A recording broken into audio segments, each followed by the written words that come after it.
The salvage yard on Titan's southern pole stretched 4 kilometers, a graveyard of vessels that had once sailed between stars. Marcus Chen wiped grease from his hands as he surveyed the newest arrival, a Cravathi warship, its hull scarred with battle damage and radiation burns. The insectoid aliens had abandoned it after their retreat from the Saturn system, leaving it to drift until salvage rights were auctioned off. Marcus had bought it for pennies. Most salvagers avoided Cravathi ships. Their technology was notoriously incompatible with human systems, and their organic-mechanical hybrid designs made people uncomfortable. But Marcus saw opportunity where others saw complications. Another piece of junk, his apprentice, Sarah Mitchell, said as she climbed aboard through the breach in the cargo bay. At 19, she was eager but impatient, always dreaming of the big scores that would let her buy her own ship. "Junk that'll pay our bills for 6 months," Marcus replied, running his scanner over the bulkheads. The readings made him frown. "That's odd. What? Power signatures. This ship's been dead for 2 years, but there's still an active power source deep in the engineering section." Sarah's eyes widened. "A functioning Cravathi reactor. Marcus, that alone would be worth millions." "I know," he checked his scanner again, "but it's not reading like a reactor. The signature's all wrong. Too stable, too ... clean."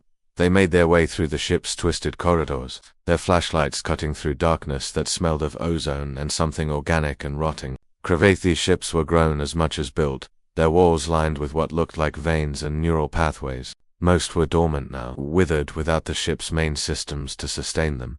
The engineering section was sealed behind a door that had fused shut. Marcus spent 20 minutes cutting through with a plasma torch, while Sarah kept watch nervously. The Cravathi had a reputation for booby-trapping their abandoned vessels. When the door finally fell away, they found themselves in a chamber unlike anything Marcus had seen in 15 years of salvage work. The room was spherical, its walls covered in crystalline structures that pulsed with soft blue light. In the center, suspended in some kind of stasis field, was a device no larger than a shoebox. "What is that?" Sarah whispered. Marcus approached cautiously, his scanner going haywire with readings he couldn't interpret. The device seemed to shift as he looked at it, its geometry refusing to stay fixed in his perception. Symbols crawled across its surface, not Cravathi, not any language he recognized. "I don't know," he admitted, "but whatever it is, the Cravathi built this entire ship around it. This wasn't a warship, it was a transport." He reached out, and the moment his gloved hand touched the stasis field, the universe exploded into his mind. He saw it all in an instant that felt like eternity.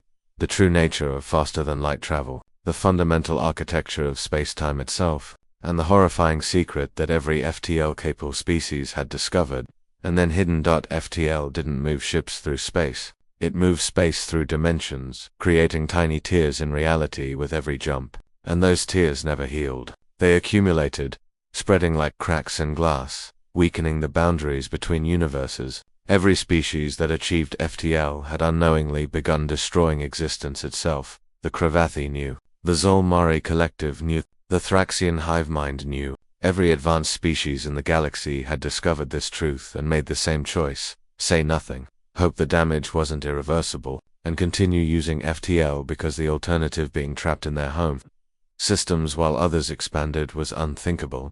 But the device in his hands offered something different. It was a map and a solution, created by a species that had gone extinct 1,000,000 years ago, destroyed by the very phenomenon they'd finally learned to detect. They'd hidden these devices across the galaxy, hoping someone would find them before it was too late. The device showed Marcus something that would change everything, a different method of one that worked with spacetime instead of tearing through it. It was slower, more complex, requiring massive infrastructure changes to every FTL-capable ship in existence, but it would work. It would stop the damage and might even repair it, given enough time. Marcus staggered back, the connection breaking. He gasped for air, his mind reeling from what he'd seen.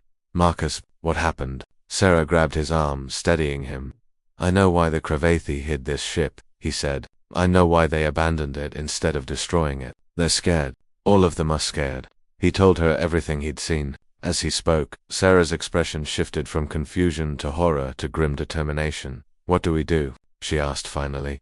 Marcus looked at the device, still pulsing with its soft blue light. He thought about the easy choice: sell it to the highest bidder, let someone else deal with the consequences. He thought about the smart choice: destroy it, pretend they'd never found it, live out their lives in comfortable ignorance. Instead, He thought about his sister's kids back on Earth, about humanity's colonies spreading across dozens of systems, about a future that might not exist if nothing changed. We broadcast it, he said. Everything, the data, the plans, the truth about FTL, we send it to every human colony, every scientific institution, every news network, make it impossible to suppress or hide. The other species will go to war over this, Sarah said. They've kept this secret for millennia. They won't let us expose it. Maybe, Marcus agreed, but humans are good at one thing: we're too stubborn to let the universe end quietly. Someone once told me that humanity's greatest strength isn't our technology or our numbers, it's that when we see a problem, we can't help but try to fix it, even when it's impossible. He carefully disconnected the device from its housing. It felt warm in his hands, humming with potential. Besides, he added with a grim smile, we're just salvagers. Finding universe-changing secrets is above our pay grade. Let someone else decide if we're heroes or idiots. They left the Cravathi ship behind, carrying with them the knowledge that would reshape galactic civilization or destroy it. Marcus didn't know which, but he knew that for the first time in his life, he'd found something worth more than credits. He'd found hope.